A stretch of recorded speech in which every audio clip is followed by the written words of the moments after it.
Muy buenos días, conciudadanos y embajadores del Reino Celestial. Estamos en la carta número 4, Tiatira, dulce sabor de trabajo o sacrificio de contrición. Hemos visto que el problema que tenía esta iglesia es que cerraba los ojos delante de las doctrinas de Jezabel. Jezabel era fenicia, adoraba a Baal, uno de los dioses paganos más idolatrados. Era esposa de Acá, como hemos dicho, rey de Israel. Es comparada a la ramera, a Babilonia, por su fornicación, una agente de Satanás. Esa mujer idólatra sustentó a los profetas de Baal, donde se hacían orgías, sacrificios humanos de niños y muchísimas cosas terribles en nombre de los dioses. Y ella era una profetisa de Baal. Abominaciones terribles. Y como hemos dicho, lo encontramos en Primera de Reyes, los capítulos 18, 19, 21. Entonces, tolerar a Jezabel era permitir que los siervos de Dios fueran seducidos y motivados a la fornicación, a la inmoralidad y quedarse callado como que eso fuera, como que es, porque es un llevado para nosotros hoy, como que eso es plausible, que es debido. Él la elogia Jesús a la iglesia de Tiatira por su fe, las buenas obras. Santiago 2:20 nos habla que la fe sin obra es muerta. Y vemos que en el 538, en el edicto de Justiniano, el obispo de Roma fue elevado como jefe universal de la iglesia. En el 1517, con la reforma de Martín Lutero, la iglesia empezó a tener una persecución a los desiertos y millones murieron por Cristo. Entre ellos encontramos los valdenses que vivieron en esa época. Hagan una búsqueda para que, si no lo conocen, conozcan más de estos pioneros de la fe.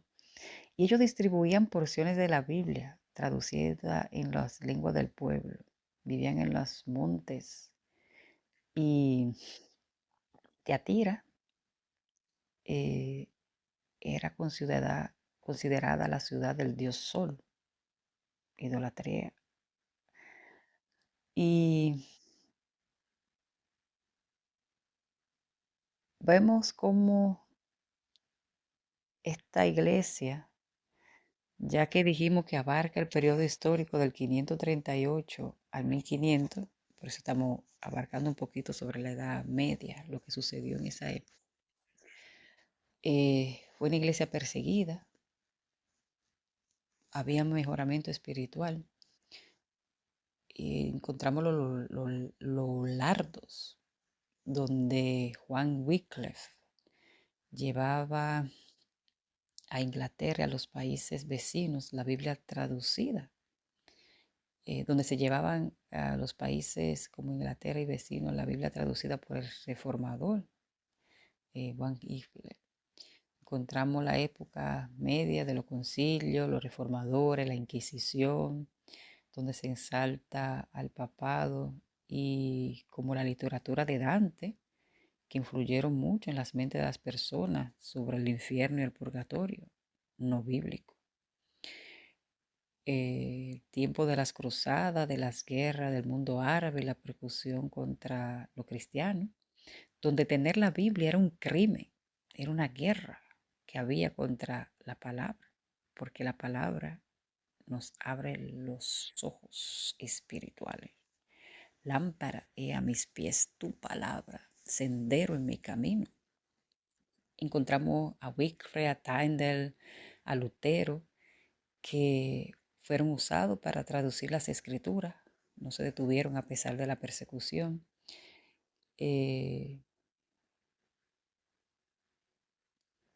encontramos también lo gnóstico, donde dicen que al interior de cada ser humano hay la posibilidad de ser bueno o malo, no se nace pecador. El clero papal que vivía en la luxuria, en la corrupción y perseguía a los cristianos, y la sinagoga de eh, ese tiempo, la iglesia de Jezabel, que motivaba a los miembros a transigir con el paganismo, pervertía la fe y en vez de la intercesión de Cristo, pusieron la salvación por obra o por dinero. Y sutilmente la iglesia fue acomodándose y viendo normal lo que es pecado. Porque si el pecado no fuera nada grave, no hubiera habido necesidad que Dios se hiciera hombre y que muriera como un maldito en la cruz. Así que esta es una introducción para la próxima iglesia, pero una reflexión sobre lo que ha ido sucediendo a lo largo de la historia y como escribió el sabio Salomón. Todo es vanidad de vanidades, no hay nada nuevo bajo el cielo. Lo que ya fue, lo que ya es, ya fue y vuelve a ser. La historia se repite. Jolás hubiese quedado en el pasado, mas ese espíritu de Jezabel está en las iglesias. Quiere el Espíritu Santo permitir que no esté en ti y que no esté en mí. Y sobre todo que al contemplar lo que ha sucedido en el pasado, anhelemos que el Padre nuestro se cumpla. Señor, hágase tu voluntad en la tierra, así como en el cielo. Que si ángeles le adoran y le sirven, cuánto más nosotros que hemos sido libertados del poder de las tinieblas, gracias al sacrificio de Jesús, con esa sangre derramada y gracias a la obra maravillosa del Espíritu Santo, que está como agente regenerador,